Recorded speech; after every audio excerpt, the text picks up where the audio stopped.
Okay, ladies and gentlemen, we're back. It's 7/6/2015, July 6, 2015. Man, rest in peace, man, to Corey and Cooper. I miss you guys to this day.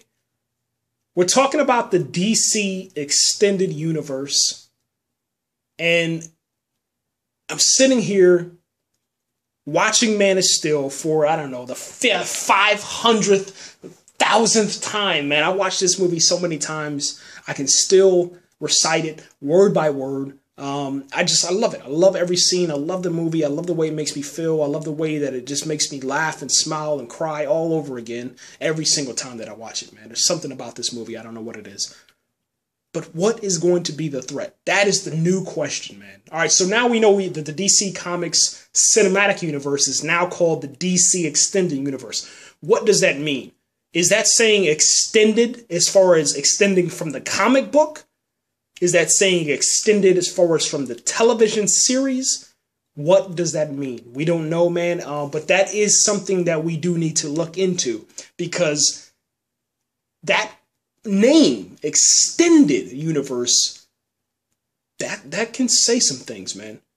And now here's the reason why I said that, man. And listen, you guys know me, okay? If you've been on my channel for more than, I don't know, more than a year or two, okay, if you've been on this channel for more than a month or two, watching anything that has to do with comic book stuff, I'm not a fan of Arrow. Not a fan of Arrow. Not a fan of Arrow. Not a fan of Arrow. I will never be a fan of Arrow, ever. Period. But now that this dude, Stephen Amell, now that this dude has been cast as Casey Jones, listen to me. I know you're like, no. Listen, I'm dead serious, man. The possibility for a crossover event, the possibility of Green Arrow showing up on any of these DC Extended Universe films, it just went up, man. And we have to be honest about that, man. I mean, I as much as I can sit here and tell you, do not ever put money on Arrow. Don't watch any of it unless you can download that shit illegally and download every single season illegally. I can't sit here and tell you that 100%. I can't sit here and tell you that you'll never see Arrow on a DC Extended Universe film. And the reason why is because of the extended name and because of the casting of him inside of Teenage Mutant Ninja Turtles 2 as Casey Jones. I'll be real with you, man. And I think that it's important, for DC comic fans and everybody that's invested in this thing, to be honest, man. I mean, of course, we would love to see someone else cast. We would like to see, Justin Hartley return. We would love to see Tom Welling return, but that shit is never going to happen. Number one, Tom Welling, for some reason, the dude didn't want to get in shape. And then all of a sudden, Henry showed up and was like, yo, I got fucking 9,000 packs. Even though, don't get me wrong, I watched the workout videos, and Henry was chunky as shit. He was chunky as hell, man. He was a little bit flabby, but that cat got in shape, man. And for some reason, they just, I don't know, man. They just picked him. I mean, I think Tom Welling, if you look at Tom Welling and you look at Henry, Tom Welling at his heaviest was the exact same size as Henry at his heaviest inside of the Jim Jones, not Jim Jones. What is that thing called? The workout videos, whatever they're called. I forgot them. I'll get them in a second. But the workout videos that Henry was in, he was chubby, he was chunky, but I guess, I don't know, maybe he just had more determination, or he had more screen, presence, or, I don't know, more chemistry with Amy Adams. I have no clue, man. I'm wondering what went wrong, because I started thinking about this the other day. I was like, damn, with Justin Hartley, he didn't get the role because, Stephen Amell, was working out, harder. But that's not it either, man, because there was a time when Stephen Amell wasn't all chiseled out and stuff, man. The dude went in the gym. Him and Henry went in the gym, and they got physical for the role and what DC Comics wanted to see out of their superheroes on screen, big and small, man. So I don't know, man. I really don't know. But what I will say is this, man. If the DC Extended Universe, if what they're saying is, because all this shit is like, shrouded in mystery, and the only one that can know is the one that knows. the one that they call Zack Snyder. You know, he's the one that has all the keys, man. And now we got this dude writing, man. The dude that did Argo, the dude that wrote, you know, Batman v Superman. He's already finished with Justice League. He's like Chris Terrio. He's the one that has all the knowledge, man. But I'm wondering, like, what are they gonna do with this, man?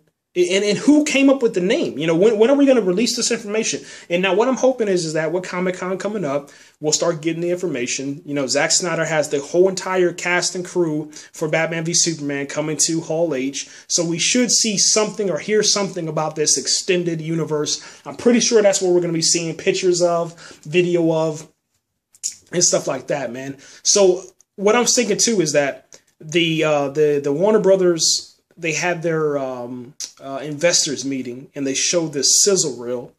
The sizzle reel must have contained the words extended universe. It must have said, you know, like, I don't know, Warner Brothers Pictures presents Zack Snyder film, you know, et cetera, et cetera. And then it said, you know, DC coming soon to DC Extended Universe, something like that. Because the trademark is patent, you know what I'm saying? They already filed the shit. It has TMs next to everything when it's on the Entertainment Weekly and all online and everything like that. Even Variety is reporting the exact same thing.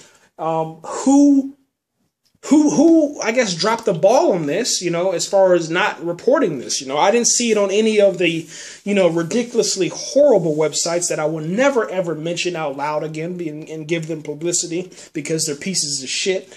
I'm not going to say their name, but you know exactly what I'm talking about. If you listen to any of my podcasts talking about this stuff, there are horrible human beings out there, and they know who they are, and they will not be mentioned here, but they know what they're doing. They're the fucking clickbaits, and let me just stop because I will end up saying it, and I don't want to say it.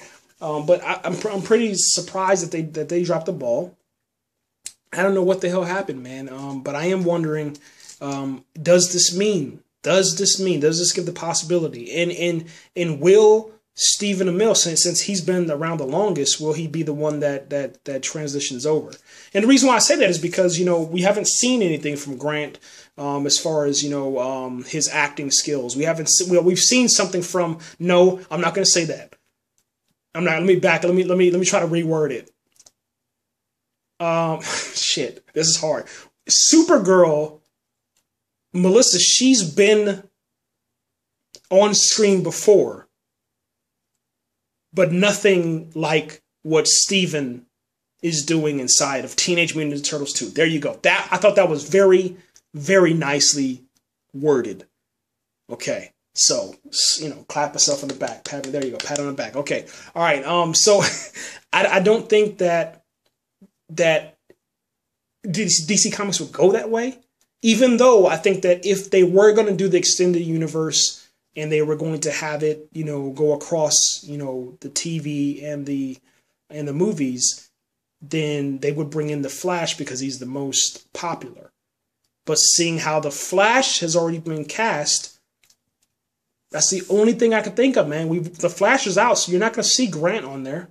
The only one that's available will be Supergirl, but she hasn't premiered yet.